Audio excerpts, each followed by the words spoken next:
Welcome to the Parentline podcast, where we discuss the joys and challenges of modern parenting and explore how we as parents can give our children the best start in life. Welcome to Parentline's first podcast. We're really excited to have you here. Today's podcast is actually about a parent survival guide to the exam season, which we're in the middle of. And I'm delighted to welcome Julie, one of Parentline's parent support officers. Welcome, Julie. Thank you very much. Do you want to tell the listeners a little bit about your background and what you do at Parentline? Okay, well, my background would be in counselling, both with adults and with children. And I suppose I've worked in parent support for about 5 years now. So Parentline is a service that is there to support parents and anyone in a parenting role. So you don't have to be a parent, but it's just in a parenting role. Yeah.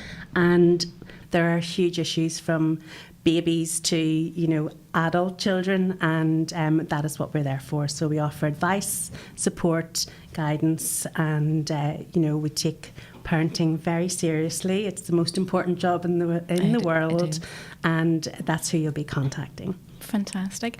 Julie, at the minute we're in the middle of exam season. I know from my experience we're doing AS levels. Okay. Why is exam season so stressful for both parents and children? Well, there's a million different answers to that question. Yeah. And the reality is that, well, first of all, parents are people too. Yeah. And, if you think about what goes on in the world today, there's so much social media. Mm-hmm. We watch television about academic success. Mm-hmm. Everything is geared from very early on towards academic success. And the reality is there are nursery schools now where there's graduation ceremonies where they're all dressed up in little mortar boards. And it's very cute and it's lovely. Yeah. But the reality is, what signal are we giving out? We seem to have forgotten that academic success is wonderful if that is the route you're going to go down, but it's not the only route to success. And we live in a world where we're comparison crazy. Yeah. We have social media sites where, my child got 9 A stars and all of the rest.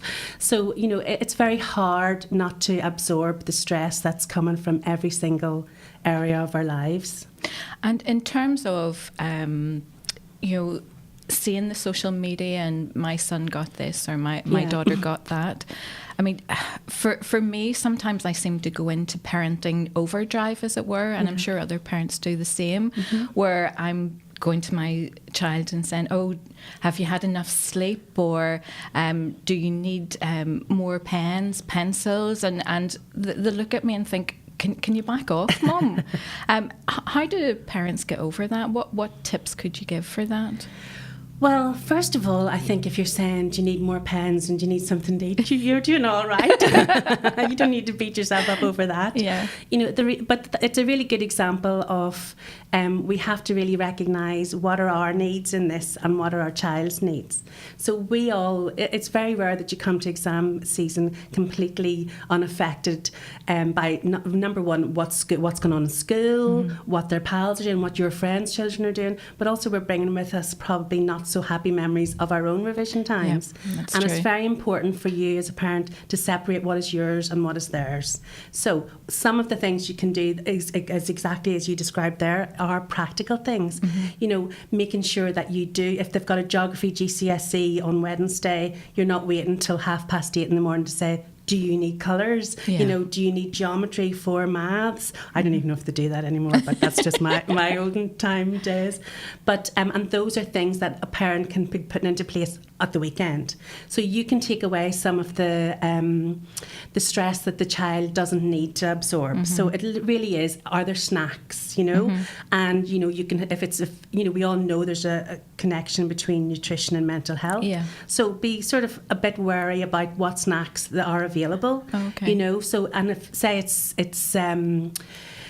things that they can take away, that they can eat at their desk, that you can leave in without saying, a big sort of conversation about it, but also to recognise that it has to be what they want. It's not the time to introduce organic asparagus or anything like that there, you know, and you might have to bite your tongue and say, you know, there's a green pot noodle or there's a brown pot noodle, whatever it is. It's about listening to the child's needs, you know, and it is recognising, you know, that you're dealing with your own sort of parental stress around it, but that may not necessarily be your child's.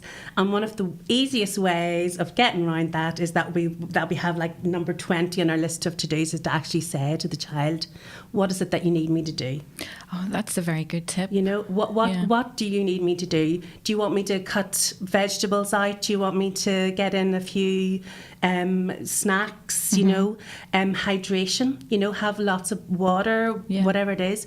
Go easy on those, you know, those adrenaline drinks, you know, and a lot of people do, you know, but hydration, keep all of that going, but literally just say, what is it you need me to do? What can I be helping you with? Because they all go in with like a little exam certificate.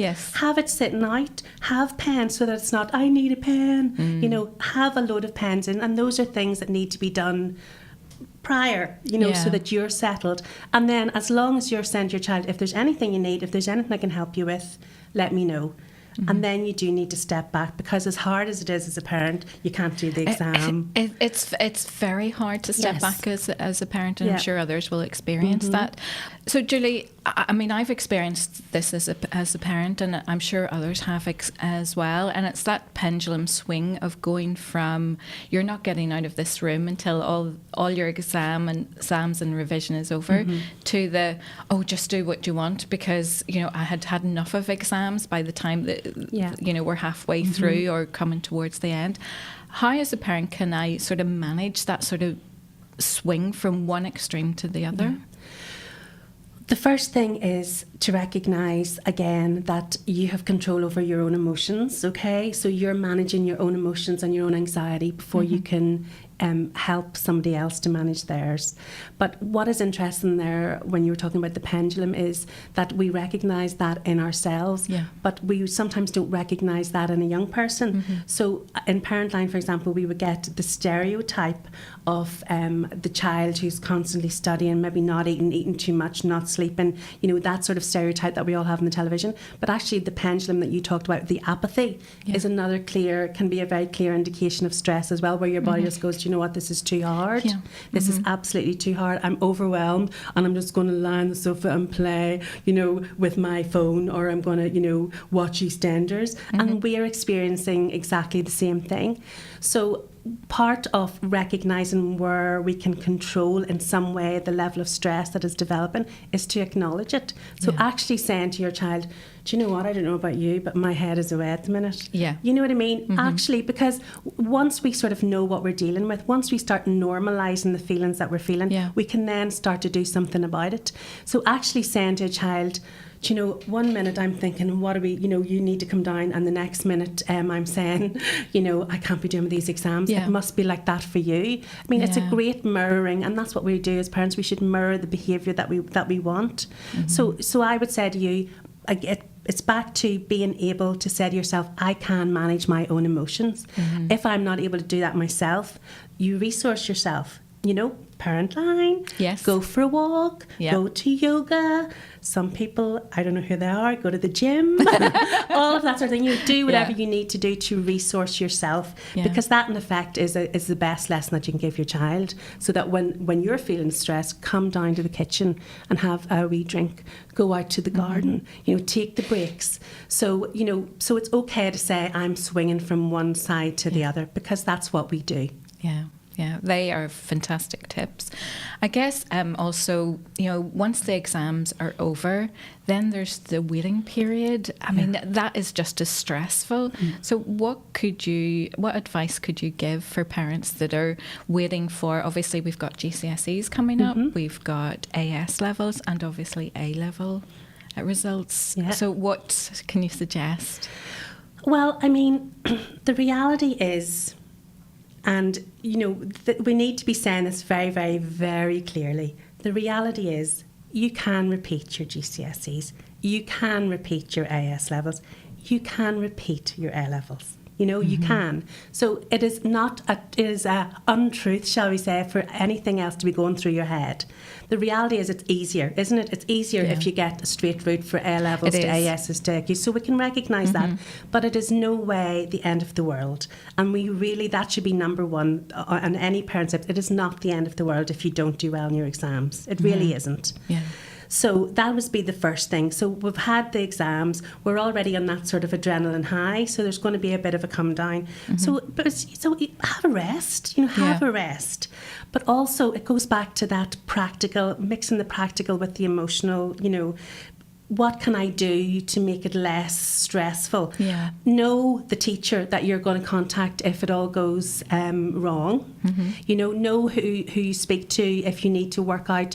Maybe it's not AS levels. Maybe it's going to the colleges. What courses? Yeah. Be practical in that. Yeah. Make sure they know if they've got an online code, what the online code is. But also sometimes it's good to have a contact with the school to be prepared and planning to go to the school if it hasn't gone particularly well.